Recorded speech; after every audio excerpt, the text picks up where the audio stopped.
Hi everyone, and welcome back to the Way Back When podcast with your hosts, me, Hannah, and Maria, hi. yay!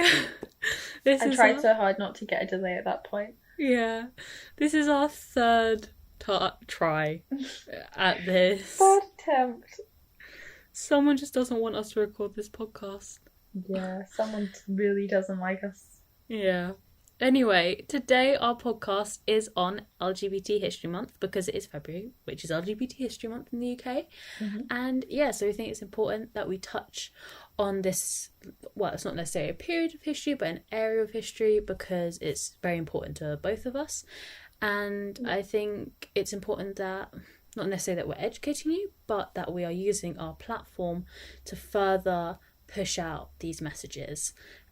Which is love who you want to love and don't judge people for who they love. So let's just get that out of the way, because if you're homophobic, just switch off now. Just leave. Why are you here? Exactly. We're not even going to hold back. We're not going to try and keep you as you. Just switch off now. Anyway, so today we both each have a figure who we're going to talk about, and we're going to go into probably some questions about them. And so I picked one and Maria has picked one, and so we're just going to go from there. And I'm going to be starting off with someone who is perhaps one of the most well-known, I won't say members of the LGBT community, but sort of most well-known in LGBT history.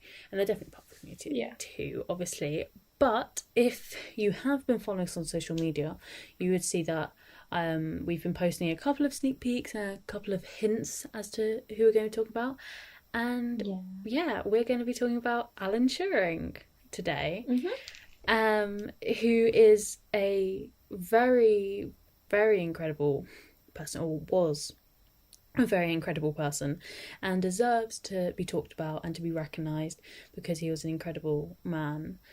And I wouldn't say that history has necessarily brushed over him anymore, but obviously the decades he went unrecognised and no one knew who he was or what he had done, and it was extremely important. And but in recent years, as we've learnt more about what happened to him and what he did during the war, he's definitely, I think, made his mark on history. And I don't know if you know this, but I found this out literally about half an hour before we started recording. But so you know how they are redoing all of basically our whole currency? And I didn't know that, but well, yes, but we've had new £10 notes, we've had new £5 notes, and we have new £20 notes. Have you not noticed? No, I haven't touched any money for Bro, this has been over the last few years. Have you not? New I don't money. Look at the money. I just don't look at it. Are you telling me you're so oblivious that you haven't noticed that Jane Austen's on, and Winston Churchill on? Yeah. Oh Hasn't Winston Churchill always been on it? No. So do you not? Never mind. We used to have paper money, and now it's plastic. Yeah, I remember when that changed. Yeah, exactly. So they've gradually been changing it. So £5 is Winston Churchill, £10 is Jane Austen. I cannot remember who £20 is. But what I wanted to say is that on the £50 note, it's going to be Alan Turing. That's a big amount of money. Yeah. He's... Alan on a £50 note. He's gone from being basically forgotten by history to being on basically the biggest form of currency we have in this country. I've only I think I've held a £50 note once, years I think I've held €50, but I don't think I've held £50. I think my dad got one once, so they're very rare. But I mean, big shout, something put on the CV, I guess. But so I think we should go into who he was. If we sound tired, we've done this before. We've done this segment 3 before times. because basically all our recording files just completely messed up. So we're re-recording. Third time's the charm. And so Alan Turing, For those of you who don't know anything about him, he was a English mathematician, computer scientist, kryptonist, philosopher, and theoretical biologist. So he was a very intelligent man. That flowed really well. Yeah. That was better than the first time. Yeah, definitely better than the first time, because I could barely say any of the words, but I practiced. Practice. That's not disappointing at all. So he studied, I'm very certain he studied at Cambridge, but I think he was also a professor there. Maybe a mistake, but fairly certain he was. And during the Second World War, he was stationed at Bletchley Park. Now, nice. Bletchley Park was basically this. I lost my words for a second there. Basically, it is where the British they intercepted all of the German radio towers and basically stole their messages, and they were all collected at Bletchley Park, where people worked to decrypt them and to crack these codes. So there was basically a group of women who were, I'm very certain it was all Morse code. They were all in these giant rooms, and they basically took down all the codes they received. Then they were taken to try and be decrypted and solved, essentially. And cool. so the British could find out like positions of German U-boats, their plans, basically all the communications that the Germans had over Europe.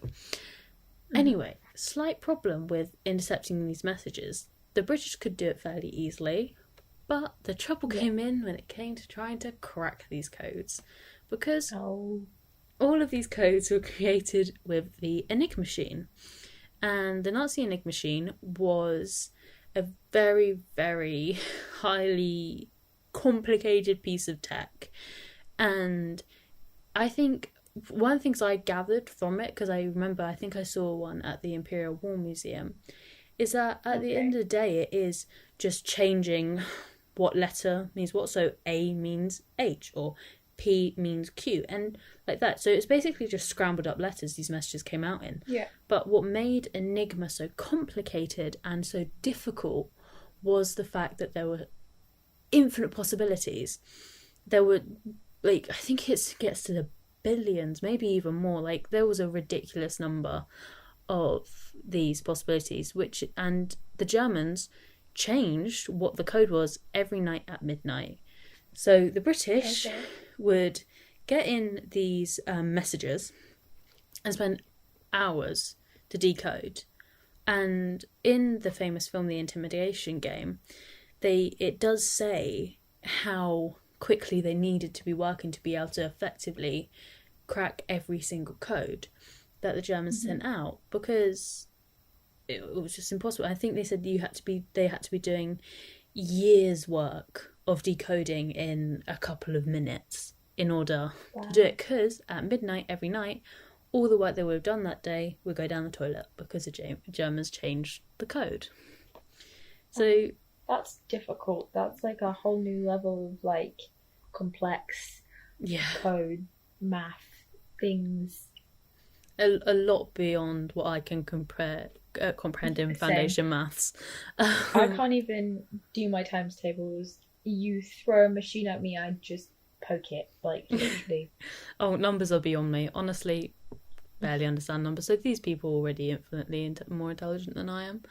Anyway, this is where Alan Turing comes into it. So he was hired by Bletchley Park to decode it. So we're sort of going along the timeline that the Imitation Game made it come back, that sort of timeline goes to, because that is where I've learned most about him. Brilliant film. If you haven't watched it, go and watch it, because it is amazing. Anyway, so basically what happened is he then became sort of in charge of like a group of, at first, men who were trying to crack this code. And it shows very, very well, it shows beautifully in the film through the use of cinematography and writing how No, I'm not going to get all film geek on it, I promise. But the way he hired people is he put a crossword in the newspaper, and if you could solve the crossword within a certain amount of time, you went to a meeting for a job, and then you had to solve a maths problem, I believe it was, in a certain amount of time. and two people completed it. One of which was Joan Clark, who is portrayed by I completely failed to say her name there.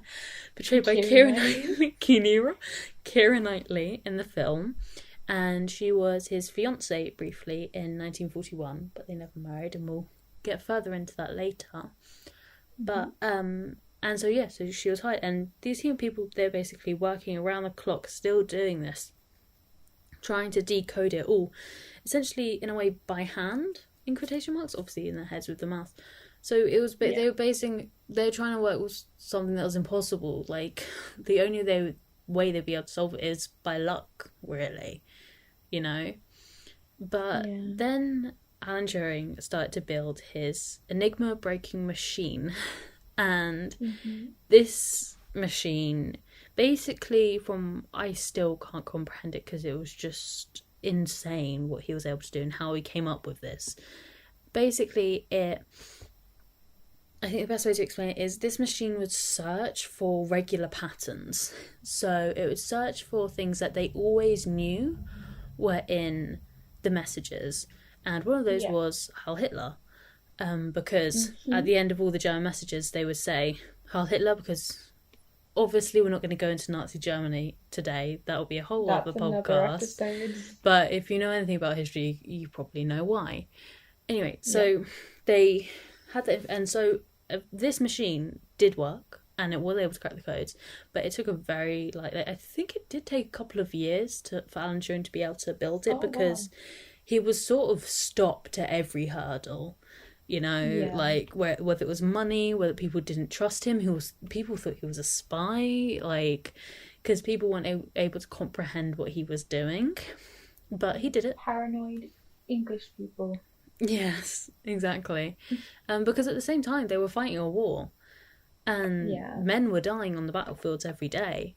So there was urgency to do it, and I think for them it felt like this was going by so slowly. Anyway, he created this machine, and it worked, and it was able to decode the messages.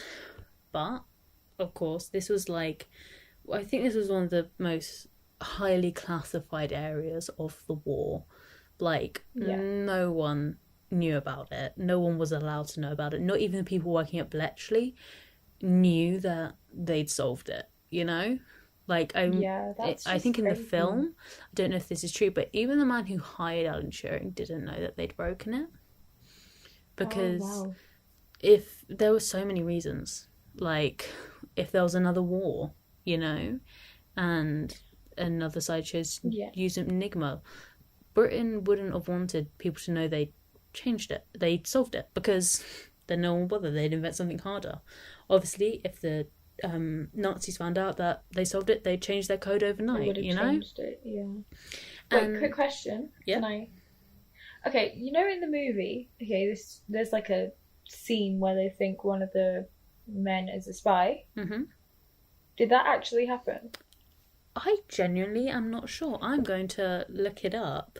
Okay. But they believe that one of them was a Russian spy in the film. That's Russian. what it says. Okay. Yeah.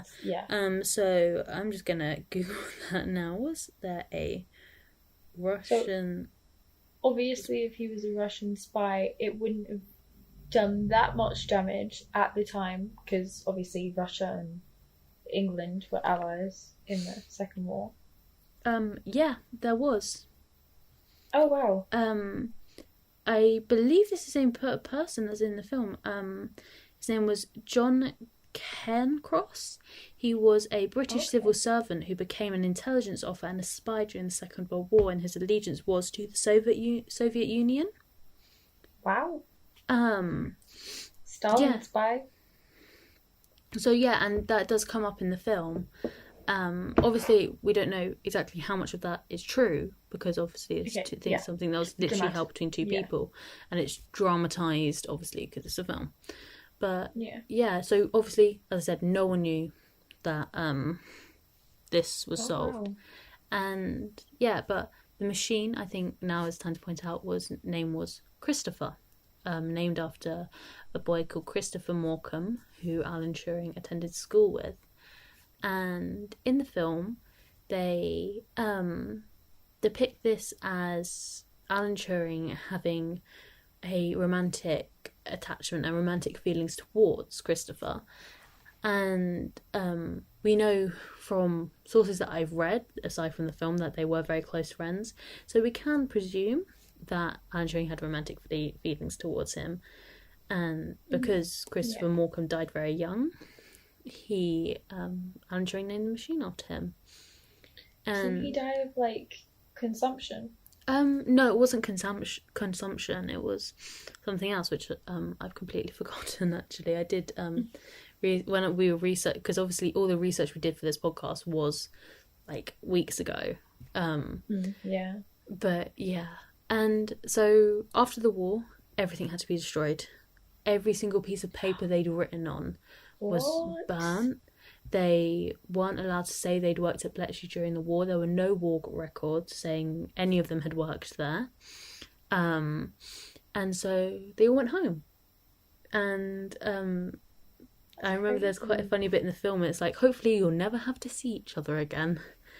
And I don't know how many of them did, but we do know that Joan Clark kept in contact with Alan Turing because they were very good friends despite them essentially breaking up and not marrying because Alan Turing was gay. And so next, Alan Turing went back and he continued to be a professor, and he continued to do his work working with these machines. But in 1952 he was convicted for indecency, which basically means he was engaging in homosexual activities, and in this instance it was with a younger man, and so they were both charged with gross indecency, which I think even calling it gross indecency makes me feel a little bit sick in my stomach. Yeah, it's like... it makes me uncomfortable. Yeah. It's like unnecessarily like making it seem horrific. Yeah. You think that gross indecency even is just like, I don't know, anyone flashing someone in the street, you know? Yeah. Not just in the private of your own home, in it being intimate with someone of the same gender, you know? How would they know? Like, if it was a private encounter, which I gather it was, they wouldn't have done it in public. But how would they know? Would it have just been like suspicion, and a neighbour would have like snitched? I think it does go in depth in Alan Turing's Wikipedia page. I think Alan Turing admitted to it at a trial. He admitted to it and he said, yes, this happened. I think that's just who he was as a person. Yeah. But as a result of this gross indecency, Alan Turing was given the choice between 2 years in prison and chemical castration or hormonal treatment. Terrible. And Alan Turing chose the chemical castration. He chose hormonal treatment. And basically the ideas between it was known as DES, and basically it was believed to get rid of your homosexual tendencies. That's sort of like ridiculous. Medicine to make you not gay anymore. Like, this was in the 40s, that wasn't... This was in the 50s, even. yeah. This is in the 50s, like, this isn't long ago, this isn't like 500 years ago, this is literally like 60, 70 years ago. Yeah, this is 69 years ago. You know, this wasn't a long time ago. I'm not going to comment on the number. It's an appropriate time. Yeah, this is modern history, like, and this was less than 100 years ago, and you think, like, in some countries around the world, nothing's changed for members of the LGBT community. It's illegal to be gay, and what was it, 62 or 42? A lot of countries. I think that there's still the death penalty in some countries. Like, you can get put to death simply because of your attraction to somebody. which you Like, can't that's control. ridiculous. It's insane that countries still. It's like we live in the Middle Ages in some places, Yeah. and like not even modern times in other places, because it's still not progressive. Like, there's still a lot of problems. Yeah, there really is. And sadly, it was this gross indecency, not this the hormones for this gross indecency that led to his death. So 2 years later, in 1954, his housekeeper found him dead, and believed he had died the previous day. And it was established that cyanide poisoning was the cause of death. And obviously, he would have had access to cyanide. He would know what it does because he was a scientist, and mathematician and everything. So he knew what it was. And yeah, so. But yeah, he committed suicide, and it was because of these hormone treatment. And it's just horrific because this didn't just happen to Alan Turing. This happened to so many men. Like, gross indecency was a law for years, like since the late 1800s all the way through. And it wasn't abolished until, I think I have it, thought I had it written down here, but until like decades after his death. Yeah. So this went on, and this happened to a lot of people, and and it's horrific. It's absolutely horrible what these men had to go through. And I say men because obviously women who experience homosexual attraction went through awful things as well, but it wasn't viewed in quite the same way. Yeah. When it comes to like LGBT history, it's obviously both. So many people have suffered because of it, but it was so different for men and women. Yeah, because it's a societal thing. Like, with women, it's a bit more excusable because it's like women aren't put in the spotlight as much as men at this time. Yeah, that was. And then they have this huge idea of masculinity and the frail male ego, and how you have to be masculine to be like a man. You can't show any feminine qualities or anything like that. It's just ridiculous. Yeah, it really was. And Turing's work wasn't known at all. The way the Imitation Game is set out is it begins in 1950s, and it's basically Alan Turing telling the story of Bletchley Park to a police officer, because no one knew. Like, he didn't have war records, and it wasn't made public that Enigma was broken until the 1970s, and the full story didn't come out until the 1990s. Sorry, decades after Turing's death, and it wasn't until 2013 that he was pardoned by the Queen for his crimes. That to me is not the worst part of all this, but the most real part of all this, because we were both well and alive in 2013, and the fact that they didn't pardon him until 2013 is bad. I don't necessarily think it's because of what the crime was. I think it's more that perhaps people hadn't realised that was what should be done.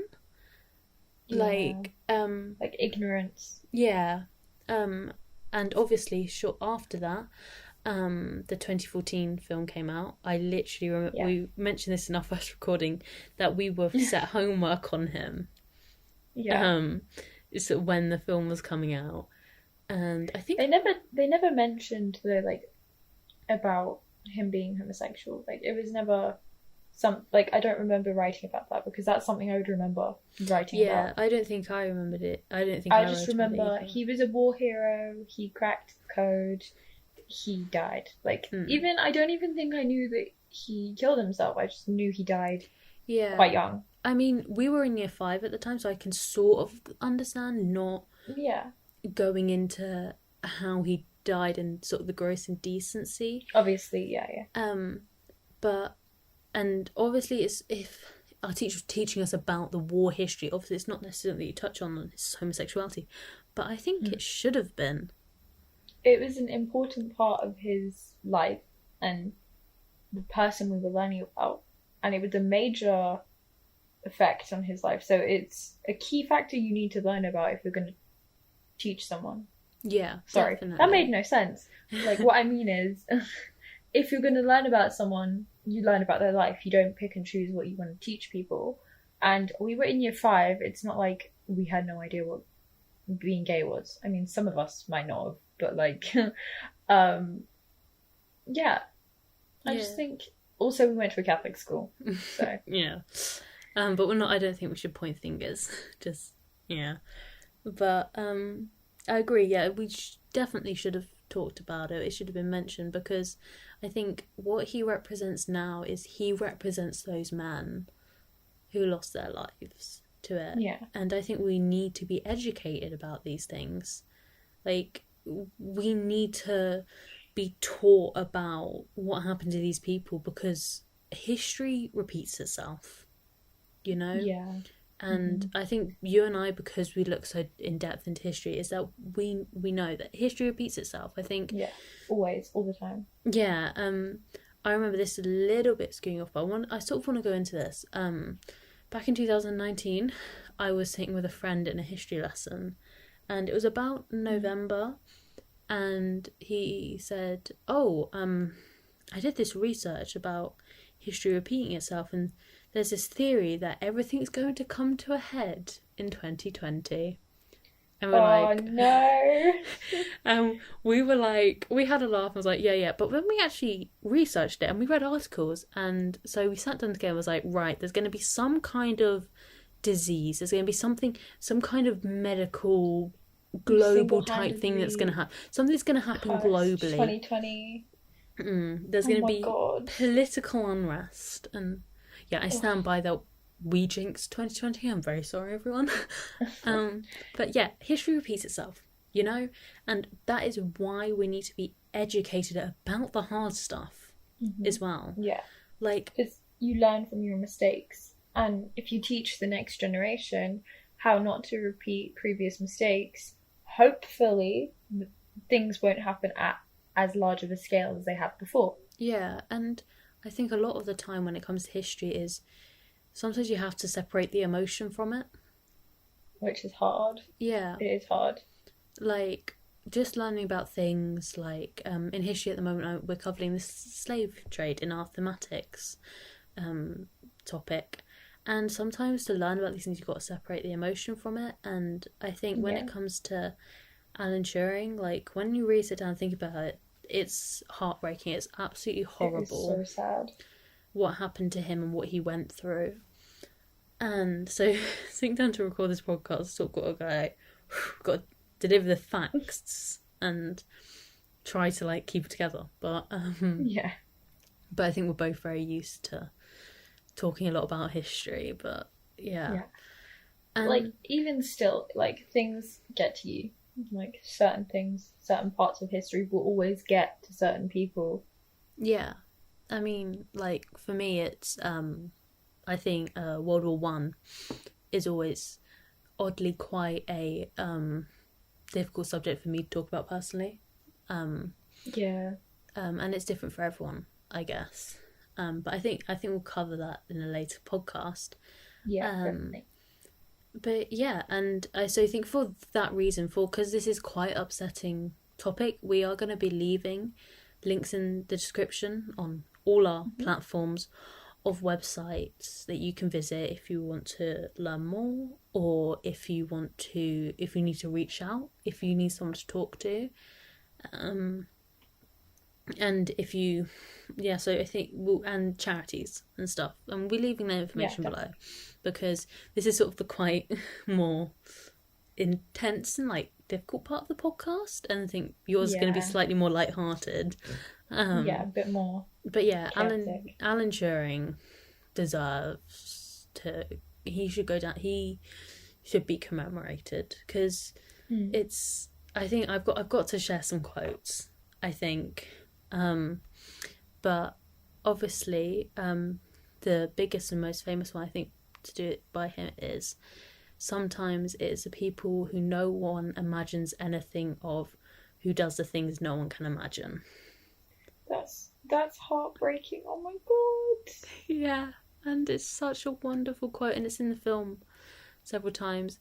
But the thing that gets me in the film every time, and I mentioned this in the previous recording, is at the end of the film, which they no have one will hear.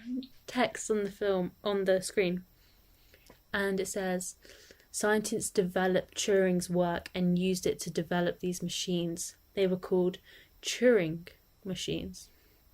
Today they're called computers." Oh, that's hot. Like, that's... Oh, that got to me. That is just... It's like... You know, we may not be sitting here recording this podcast today without his work, you know?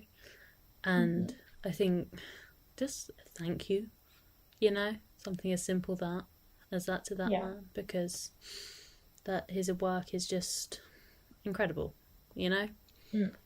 And but he's going to be on the £50 note, and yay, for years and years and years, and I may never see a £50 note, because I don't think I will be that rich, so it will be in the ocean forever. Well, that's a lovely note to leave that on. Thank you for that.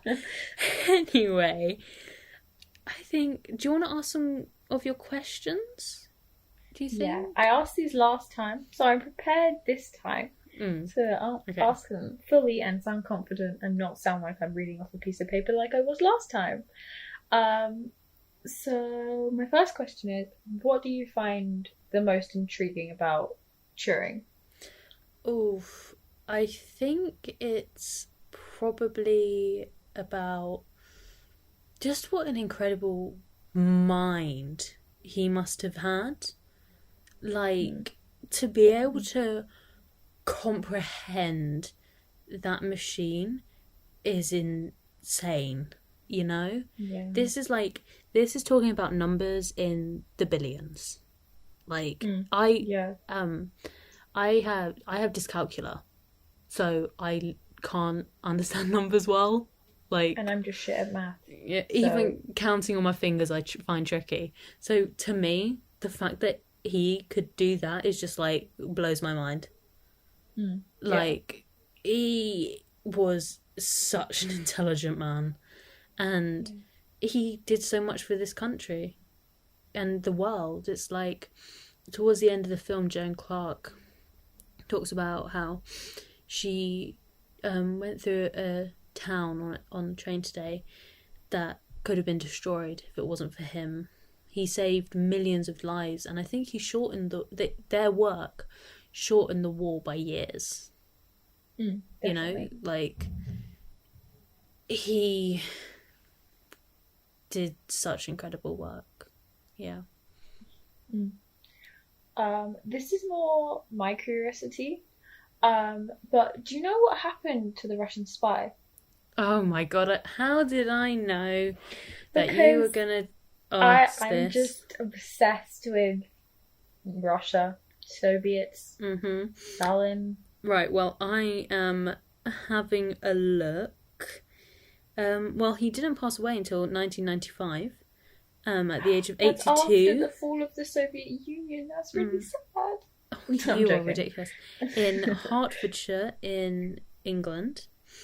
Later life. He ceased to be working as a spy. He confessed in 1952 that he was a spy for the Soviet Union, and lost his civil service job and was penniless and unemployed, and he then moved to the United States and became a lecturer. My god! Traitor! And then became an expert on French authors and translated the works of many 17th century poets. What? Yeah. Mans went from being a English mathematician, whatever, to a Russian Soviet spy, to basically being a scrub, and then going to the United States, traitor, and then became a French translator. Okay, that's confusing. Right, I think I'll leave some information below about him. Just for anyone, because there's loads of information online because obviously that's not really what this podcast is about. But so if you want to know more. Anyway, do you have any other questions? I mean, you briefly touched on how he'll be remembered with the money and stuff. How do you think this works? How do you think this will go down in terms of LGBT history specifically? I think he'll go down. I think he will remain as part of LGBT history. And I think we should learn about him more. I think he is definitely taught in schools. They teach about Enigma, but teach him about what this country did to him. You know? Yeah. They gloss over that part. We're talking specifically about the UK, but don't teach the new generation of children that we were saints. And I'm very passionate about that. Yeah. Oh my God. As a country, our history is horrific at times. And what happened to Alan Turing was awful. And in a way, it's almost like I wish our country could be punished for that. You know? And so... Yeah. I mean, we had Brexit, so... Yeah. I think when we teach history, when we teach students about Bletchley Park and about Enigma, we teach them about Alan Turing. We teach them about the beginning of his life, when he went through school and became a professor, what he did during the war, and then why his life ended. And the fact that it was what was going on at the time in this country, it was our fault, and he deserves, I think, justice for what happened to him, you definitely know? But yeah. Okay, I don't have any more questions. Is there anything you want to touch on? Finally? No, I think we went through everything. But yeah, I think education is important. Vitally so. And I think a lot of stuff about our education system needs to change when it comes to LGBT history, because it is so important. You need to teach people from a young age. You know? You need to... Because otherwise people grow up hating... Ignorant and hating a community because they just love who they love. You know? It's something people can't control. And it's so important. So... Yeah. And I think it does come down to ignorance a lot. Yeah. Because a lot of it is just country's ignorance.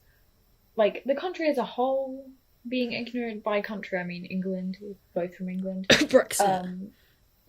Sorry. And there's a whole generation of people who have grown up, most people in England, not all people obviously, who have grown up being taught that being part of this community is a sin, all that malarkey, and then the next generation maybe a bit more open, a bit more relaxed about it.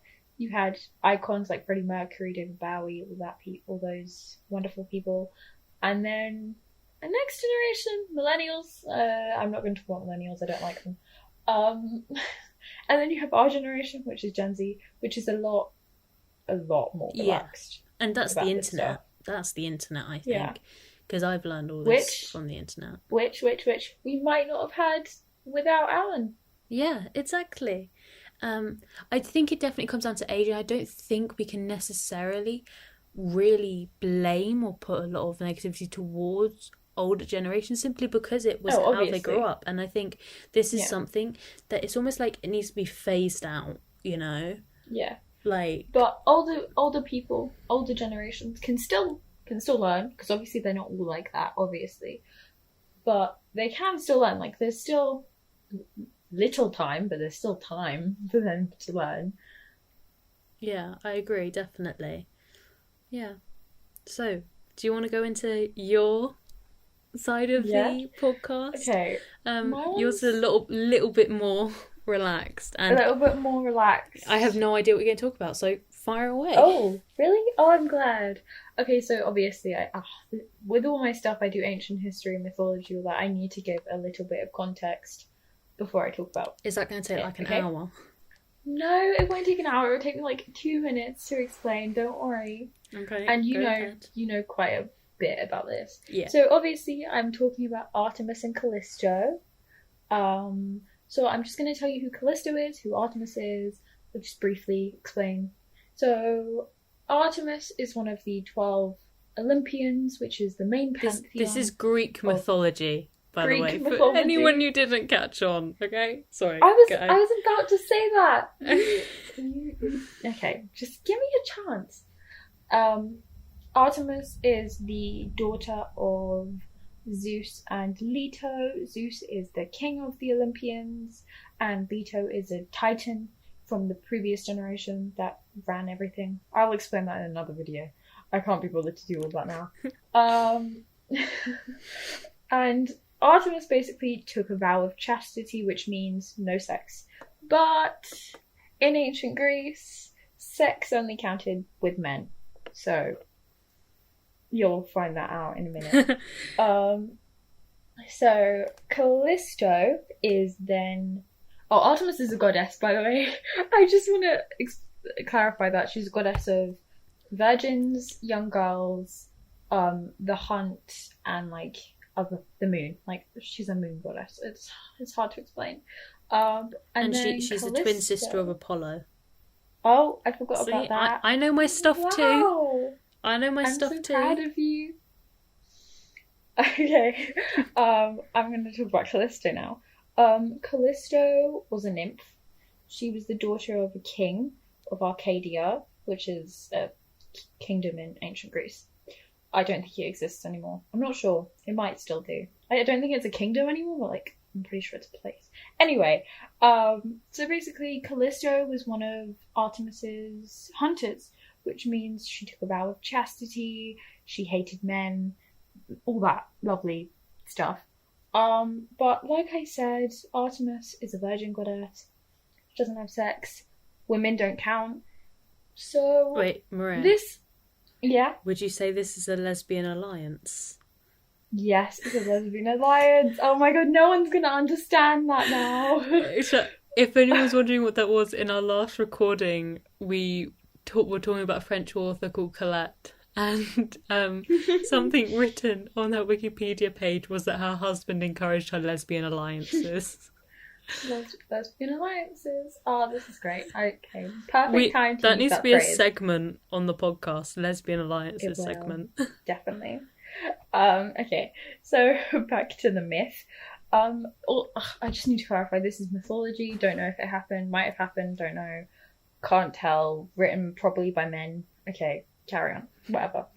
I ramble a lot. Jesus Christ. Where was I? Okay, so Callisto is a hunter. Artemis, big old lesbian. They are romantically involved. They have a lesbian alliance. Lovely thing going on there. So,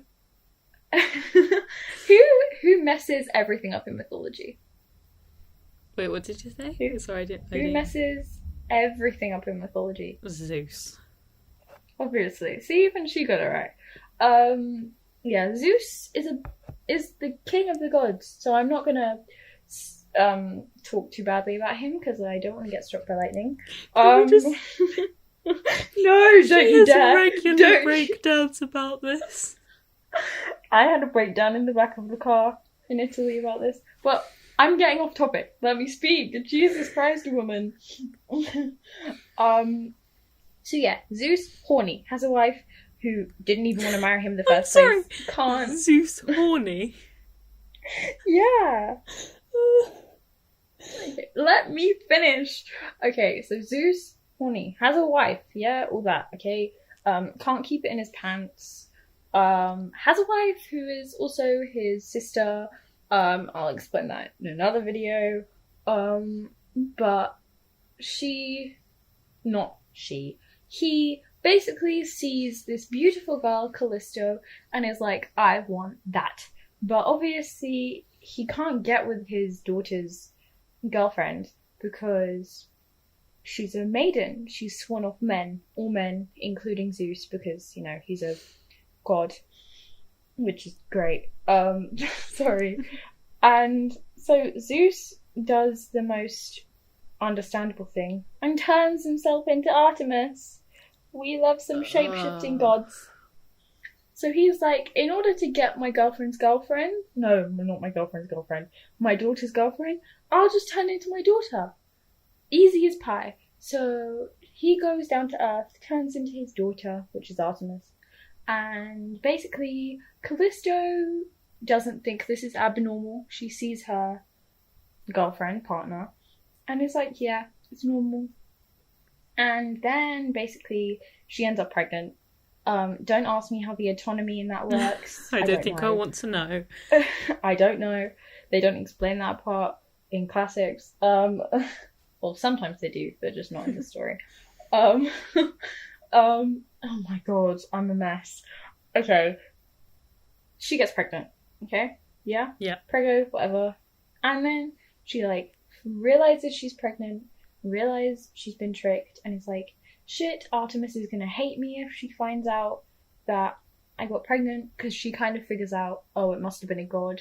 I don't think she knows it was Zeus, but, like, I think she gathered it was a god, because obviously mortal men can't transform themselves into other things. So then, obviously, you can't hide a pregnancy forever, especially because the hunters are naked most of the time.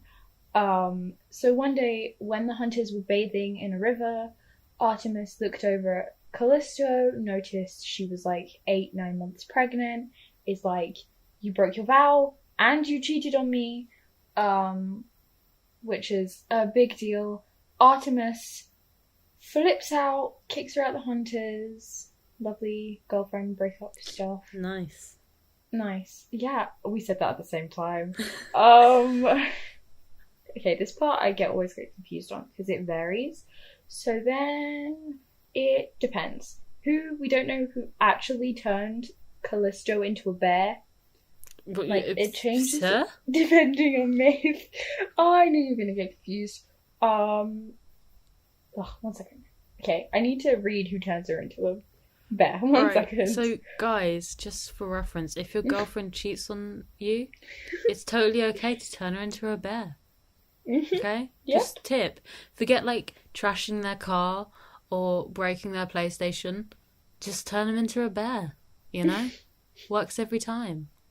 Get like that film. What's that film? Brave. Where the mum turns into a bear. And, like, that was a scary film for, like, 10-year-olds. Not 10-year-olds, like 6-year-olds. Stop!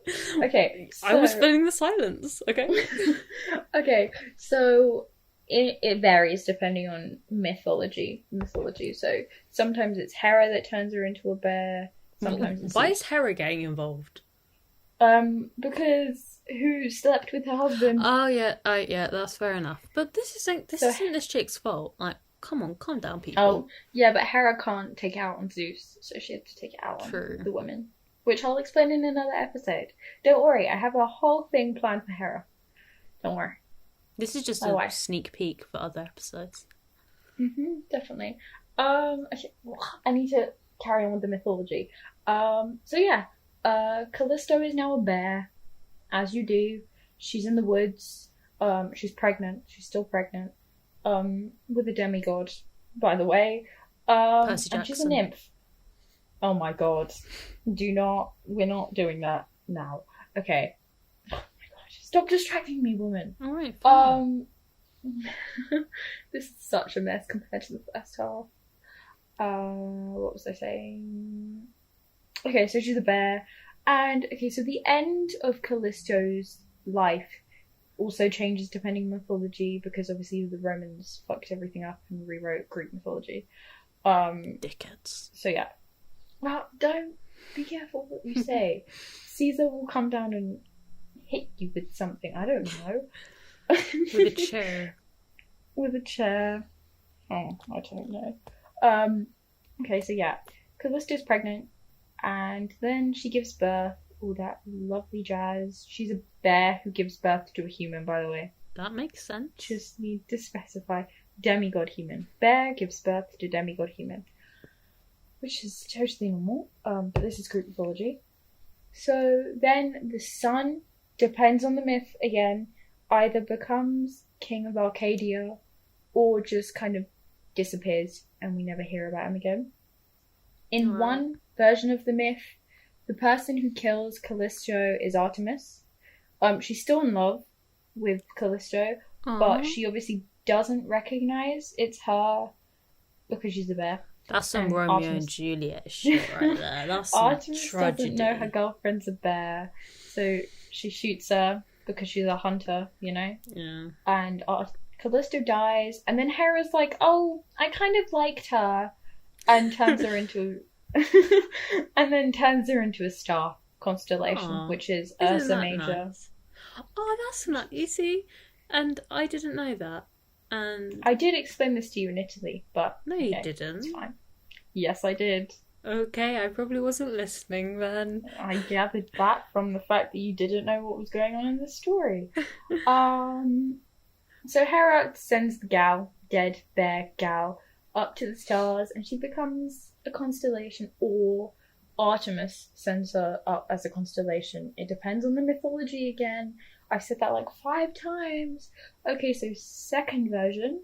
The person who kills Callisto is her son, because her son doesn't know that she's a bear.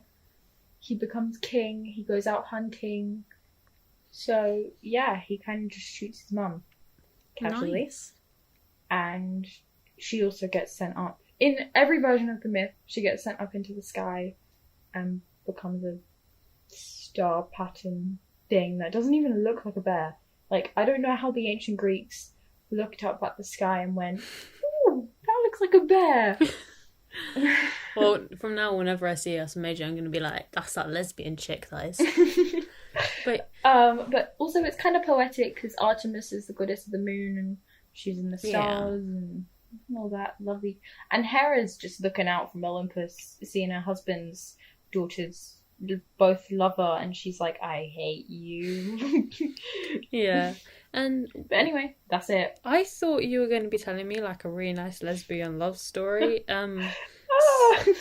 So thanks for that. Wow. You're welcome. Okay. That was so chaotic. No one understood that. No one's listening. Let's be real. No one's listening at this point. Thanks. No, but I think we needed that. I think segment. For this half of the video, I think we needed something like that. So, what then? What does Artemis go on to fall in love with? Like anyone else, or?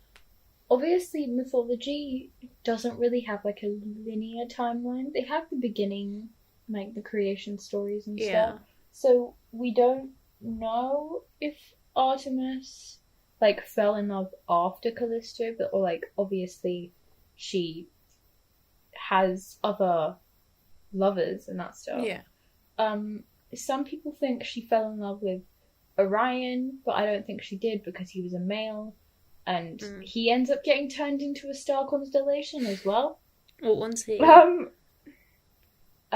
I'm looking at Greek mythology, the website, and I can't really find her saying that she had any other lovers. I mean, she didn't take pity on Iphigenia. That's a whole nother story. That's what I'm talking about next episode. But yeah, Callisto, that's all I can find. I can't find any other lovers. Oh, interesting. And I don't class Orion because he has a penis. So that doesn't count. It sort of goes against, but the vast chastity and everything. Yeah. And she probably just liked him as a friend, and he was like, oh, she's a woman. She looked at me. Yeah. So, shall we get into questions then? I think Sure. I'm just going to recycle your ones because they were very good. So, what do you find most intriguing about the story? She got turned into a fucking bear. Like, sorry, but that. Okay, your story and my story is very different. Your story was about some inspirational man who was a mathematician icon. Mine's about men turning themselves into their daughters so they can have sex with their girlfriend. But yeah, I mean, most intriguing about the story is probably Hera, because like I love Hera. Just a little bit. Just a little bit. You'll find that out eventually at some point. But yeah. Yeah. Any other questions? Well, this question, obviously, now I'm not going to ask it in terms of broad mythology because I think that's very different. But so I think I'm going to alter this a bit. So the question is, how do you think these people will be remembered? But I think, how has this story? How has this tale been remembered? Like, is it? I don't know. Is there like? I don't know. I'm trying to view it like, almost like a hierarchy to mythology. So almost like how do I put this? Like, how is it remembered? How is this specific story remembered? Like, would you say this is one of like the well-known myths, or maybe lesser known, or what? I would say it's not one of like it's quite prominent in like art. So if you look up like mythology art, which is normally Renaissance or like post-Renaissance, there's a lot of lesbian alliance art about Callisto and Artemis. Some of it's a bit graphic, not gonna lie. Lovely. Most of it is Jupiter, Jove, or Zeus. They're all the same person. Yeah. Most of it is of him as Artemis. Right. But I also, this is important to me specifically because a lot of people think Artemis didn't have relationships full stop, which I think is a misconception, which is probably the Romans' fault again. They messed up a lot. But a lot of people think she's like asexual, aromantic representation, but it's very clear in mythology she had relationships with women. She didn't have relationships with men. Like, that's just something that's erased a lot about Artemis specifically. Yeah. With other goddesses like Athena and Hestia, it's a different story because obviously there's not stories of them having lovers. Specifically Hestia, she's a single goddess, virgin goddess. But Callisto, I think it's really sad. Like, I think Callisto's really, like, the story's really sad. She falls in love with someone, she gets pregnant, she gets turned into a bear, and then she dies. Like, that's literally her whole story. We don't know anything else about her, apart from that. Yeah. I didn't really answer your my life question, would be a though. bit short. No, I think that's a very good answer. Yeah. Yeah. It's hard to answer questions about mythology as well. Yeah, I mean... It's so old. Yeah. But no, I think that was a really, like, interesting segment. I think we needed that, as I said, I think we needed that as part of this. Yeah. I hope podcast. that lightened the mood a little bit. Yeah. Yeah, because I think it's actually it's a very interesting story. It's definitely got that sort of Greek tragedy to it. It's literally a Greek tragedy. Yeah, you know what I mean? Like, it's got that sort of like element of storytelling woven into it. I think that's something I would be interested in looking further into, to be honest, because yeah, I think this is something else I found out recently, that there's like this concept of like it's either 26 or 36 stories, and they get recycled in every form of media ever. I'm sure you know much more about this than I do. Yeah. Well, I mean, but apparently most of them come from Greek and Roman mythology. I don't know.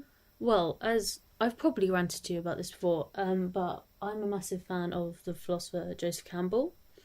Here we go. You brought this up.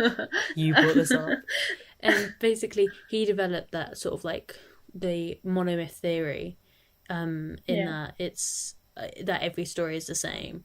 And I've got two of his books that I've read. I've got his Hero of the Thousand Faces, which is the most well-known one, and I've got his Goddesses one, which you'd probably be interested in. Why haven't you recommended this to me? I don't know. I haven't thought of it till now. I'll have to loan it to you. But I think that will make a very interesting podcast. I think that's something that we can definitely touch on in the future, because we can talk about mythology and everything. Yeah. And all of these other stories. We can talk about Star Wars because it's what inspired Star Wars. No, I'm not talking about Star Wars with you. That is literally the one thing I draw. How is Star Wars, unless you're comparing it to Nazi Germany, how is Star Wars related to history? Well, if we're talking about storytelling. No, why are we talking about storytelling? Unless you're talking about how storytelling evolved through history, I don't think you're going to be able to get away with that. Greatest film of the 20th century, okay? No, don't even argue. Don't even argue, okay? Oh my god, here we go. Anyway, I feel like we've sort of come to the end, so yeah, I feel like we need to start wrapping up, so... definitely, because you're going to start talking about Star Wars. Yeah, probably. Anyway... If you enjoy this podcast, please give it a like if you're on YouTube. Give it a rating if you're on Apple Podcasts. If you haven't seen the first episode of the podcast, it was about Julia the Elder. Maria led that one. Yes, her wife. And highly recommend that because I love that podcast just because I learnt so much. And I learned nothing. Yeah. We are on YouTube, we are on Spotify, and we are on Apple Podcasts. I know you said Apple Music there. But yeah, so YouTube, Spotify, and Apple Podcasts. All of those will be linked depending which one you're on. We also have an Instagram where we post regular updates about the podcast and sneak peeks and promo, all that good stuff. So give us a follow over there for more. And we're also starting to engage more with you guys. I posted today about asking you guys questions, just because we want to hear a few comments from you as well. The podcast, those notifications have sort of come through as we've been recording. Yeah, which is really nice. Yeah, so we want to engage more. We want to hear your thoughts. So leave us comments, just so we can chat about history. Because we'd love to know what you guys think. Another thing I thought was a good idea is like our DMs are technically open. So if you want to like request anything, just ask us. Yeah, go ahead. Yeah, I'm sure we'd be more than happy to talk about it, unless it's about Star Wars, which I am not. In which case, about. DM my personal account. Okay, it's linked to my Instagram. Don't do that, because you'll pull a surprise episode and start talking about Star Wars. Yeah. Anyway, so our socials will be linked in our description, as well as, obviously, as I mentioned earlier, all the links to charities and pages to learn more if you need to reach out to anyone. And yeah, we'll leave some links for everything we've talked about today, because we've touched on a lot of different things. So definitely. Yeah, we've quite widespread history this episode. But yeah. Do you have any final things you want to say? Thank you for making it this far. Yeah. If you're here, honestly, you're a champion. We love that you've been able to listen to us waffle for so long. But yeah. I mean, I waffled. You didn't really waffle. Yeah. I was very articulate, if I do say so myself. Anyway, this is waffling now. Yeah. So thank you. We should just say bye. Yeah. Thank you so much for listening. We hope you enjoyed. Check us out in our links down below. And we'll see you later. Bye. Bye.